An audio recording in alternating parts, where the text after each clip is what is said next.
মাহদি আল হাসান আপনি লিখেছেন, ছেলেরা কি আংটি, চেইন এবং ব্রেসলেট ইত্যাদি পড়তে পারবে?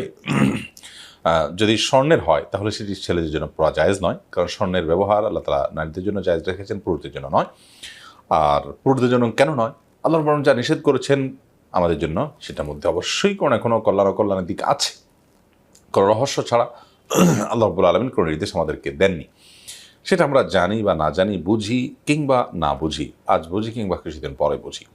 অতএব ছেলেদের জন্য স্বর্ণের কোনো গহনা ব্যবহার করা জায়েজ নয়, স্বর্ণের কোনো কিছু ব্যবহার করা জায়েজ নয়।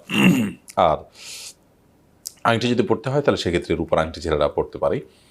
আর চেইন, ব্রেসলেট সাধারণত এগুলো নারীদের আপনার গহনা, নারীদের সাথে সাদৃশ্য যেন না হয় সেই নির্দেশ নবী সাল্লাল্লাহু আলাইহি ওয়াসাল্লাম দিয়েছেন। আল্লাহুল মুতাশাব্বিহিনা মিনার রিজালি বিন নিসা, ওই পুরুষদের প্রতি আল্লাহর লানত এবং অভিশাপ নাজিল হয় যারা মেয়েদের সাথে সাদৃশ্য গ্রহণ করে, তাদের সাথে মিল রাখে। অতএব মেয়েরা যে সমস্ত গহনা পরে সেগুলো ছেলেদের পরা উচিত নয়।